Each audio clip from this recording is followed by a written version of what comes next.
सब मेरा बीएड हुआ था तो मेरा 9 महीने प्रेगनेंसी में हुआ था बड़े बेटे की।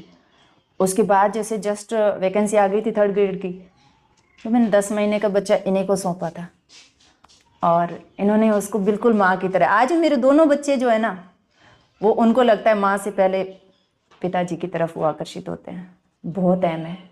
मुझे कभी ये एहसास नहीं हुआ परिवार से मुझे कितना सपोर्ट मिल रहा है कितना नहीं मिल रहा है। हम दोनों क्लासमेट, मतलब हमारी जगह अलग थी एजुकेशन की, लेकिन हम दोनों क्लास हमारी सेम थी। और 12th के बाद हम दोनों को जैसे एक दूसरे को सौंप दिया था, तो वो भी लगता है कि भाई हम दोनों एक तरह से बच्चे ही थे। लेकिन फिर भी जिस तरह से इन्होंने मेरा साथ दिया, जहाँ भी, जैसे मैंने सही बताऊँ तो, क्योंकि मैं ग्रामीण एरिया से थी, बिल्कुल ग्रामीण एरिया से, और मेरे घर में ऐसे शिक्षा के प्रति कोई जागरूक वाली वो बात भी नहीं थी। और 12वीं करके फिर मेरा जो है शादी हो गई थी। तो इसके बाद जैसे जैसे इन्होंने ही मेरे फॉर्म भरते गए, मुझे कभी पता भी नहीं चला। 12वीं की तो तब तक शादी की बात हुई, तो फिर ये था कि भाई अब मुझे कौन ही पढ़ाएगा, कोई नहीं पढ़ाएगा।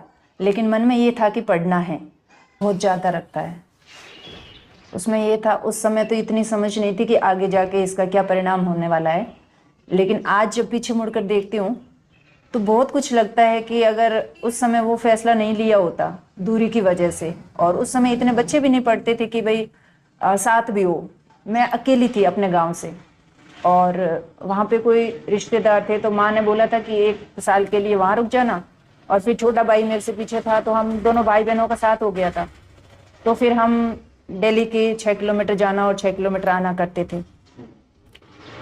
और अब जब उसको याद करती हूँ तो बहुत रोचक भी लगता है वो, और गर्व भी महसूस होता है कि उस समय मैं, मतलब ऐसी परिस्थितियों से, क्योंकि अक्सर बच्चे ऐसी कठिनाइयाँ झेलना पसंद नहीं करते हैं, ठीक है, और पेरेंट्स भी वो नहीं करते हैं कि भाई ठीक है अभी स्कूल है नहीं तो कहाँ भेजें। तो उससे मुझे बहुत कुछ आंतरिक रूप से बहुत अच्छा महसूस होता है। आपका जिस वक्त कॉलेज हुआ, आपका जिस वक्त बीएड हुआ, उस वक्त इतना एजुकेशन नहीं था, गर्ल्स एजुकेशन नहीं था। कम्युनिटी की बात कर रहे थे। कम्युनिटी की अगर सर बात करूं, मेरे गांव की अगर पर्सनली बात करूं, तो आज भी कोई ऐसी गर्ल नहीं है जो गवर्नमेंट सर्विस में, वो चाहे किसी भी पद की हो, अभी तक नहीं है। मेरी बड़ी दीदी है जिन्होंने बीए बीएड कर रखा है, हाँ, लेकिन मेरे गांव में अभी तक मेरे अलावा कोई है नहीं। आपका जिस वक्त ये कॉलेज वाला रिजल्ट आया जी, वो दिन कितना मायने रखा? वो मेरे लिए मतलब एक सपने के जैसा है, ऐतिहासिक सा महसूस होता है कि मैं बिल्कुल इतने अर्श से फर्श से अर्श तक गई हूँ। तो ऐसे लगता है कि ऐतिहासिक है। और उसके बाद ये भी लगता है कि एक मेरा ही जाना गांव में इस तरह से, और पीछे मुड़कर देखती हूँ तो वहीं का वहीं एजुकेशनल गर्ल्स, हाँ ठीक है, उन्होंने किसी ने ग्रेजुएशन भी किया है, किसी ने 12th पास भी किया है, किसी ने मैट्रिक भी किया, वो किया है, लेकिन अगर सरकारी सेवा में देखूँ तो वो नहीं है। तो मुझे वो भी लगता है कि शायद मुझे वहाँ कुछ योगदान देना चाहिए था। आपकी कम्युनिटी की आप पहली असिस्टेंट प्रोफेसर बन रही हो, इस बात का कितना है? बहुत गर्व होता है सर।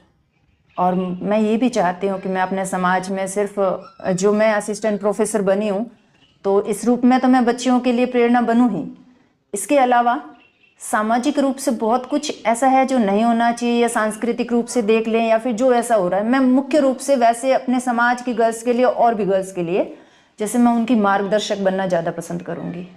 कहते हैं कि एक सफल पुरुष के पीछे एक औरत का हाथ होता है, इस सफल औरत के पीछे एक पुरुष का हाथ है, वो कितना अहम? बहुत अहम है। मुझे कभी ये एहसास नहीं हुआ परिवार से मुझे कितना सपोर्ट मिल रहा है कितना नहीं मिल रहा है। हम दोनों क्लासमेट, मतलब हमारी जगह अलग थी एजुकेशन की, लेकिन हम दोनों क्लास हमारी सेम थी। और 12th के बाद हम दोनों को जैसे एक दूसरे को सौंप दिया था, तो वो भी लगता है कि भाई हम दोनों एक तरह से बच्चे ही थे। लेकिन फिर भी जिस तरह से इन्होंने मेरा साथ दिया, जहाँ भी, जैसे मैंने सही बताऊँ तो, क्योंकि मैं ग्रामीण एरिया से थी, बिल्कुल ग्रामीण एरिया से, और मेरे घर में ऐसे शिक्षा के प्रति कोई जागरूक वाली वो बात भी नहीं थी। और 12वीं करके फिर मेरा जो है शादी हो गई थी। तो इसके बाद जैसे जैसे इन्होंने ही मेरे फॉर्म भरते गए, मुझे कभी पता भी नहीं चला। 12वीं की तो तब तक शादी की बात हुई, तो फिर ये था कि भाई अब मुझे कौन ही पढ़ाएगा, कोई नहीं पढ़ाएगा। लेकिन मन में ये था कि पढ़ना है। तो फिर स्वयं पाठी के रूप में फॉर्म भर दिया था, और फिर इन्होंने हमेशा ही साथ दिया था, जहाँ भी जाना होता कभी मुझे अकेलापन महसूस नहीं हुआ और कभी मुझे ऐसा लगा भी नहीं कि मुझे कहीं जाना है और मेरे आगे परेशानी आ रही है कि मेरे साथ कौन चलेगा या मुझे सपोर्ट कौन करेगा। तो वो बात इन्होंने कभी नहीं आने दी। फिर रही बात बच्चे होने के बाद, जैसा मेरा बीएड हुआ था तो मेरा 9 महीने प्रेगनेंसी में हुआ था बड़े बेटे की। उसके बाद जैसे जस्ट वैकेंसी आ गई थी 3rd ग्रेड की, तो मैंने 10 महीने का बच्चा इन्हीं को सौंपा था और इन्होंने उसको बिल्कुल माँ की तरह। आज मेरे दोनों बच्चे जो है ना, वो उनको लगता है माँ से पहले पिताजी की तरफ वो आकर्षित होते हैं। शेड्यूल क्या रहता था एग्जाम के दौरान, जो पढ़ाई का होता था तो शेड्यूल क्या, कितने घंटे पढ़ना करना? मेरा शेड्यूल सर ये होता है कि रूटीन तो मैं रख नहीं पाती थी जब तक घर में होती थी, क्योंकि ड्यूटी, फिर घर में भी काम, फिर बच्चों का देखना। जब तक यहाँ अब ग्रामीण एरिया में बैठे हैं तो फिर मेहमान वगैरह, रिश्तेदार वगैरह सारे इधर आसपास है तो सारे आ जाना, तो वो मेरा होता नहीं था। मेरा ये होता था कि जैसे एग्ज़ाम की डेट निकल गई है ना, उसके बाद फिर मैं 2-3 महीने के लिए अवकाश ले लेती थी। फिर मेरा कोई शेड्यूल वो नहीं था ऐसे कि मैं इतने घंटे ये कर रही हूँ। फिर मेरे 24 घंटे में से ज़्यादा मैं दे सकती हूँ। मैंने 20 भी घंटे दिए हैं, 21 भी दिए हैं, 16 भी दिए हैं, 18 भी दिए हैं, 12 भी दिए और 8 भी दिए हैं। जितना मैं कर सकती हूँ मैंने उसी हिसाब से टाइम दिया है। लेकिन 2-3 महीने से ज़्यादा मैं किसी भी भर्ती को टाइम नहीं दे पाई हूँ आज तक। लेकिन हाँ ये है कि वो फिर मेरा डेडिकेशन 100% होता था।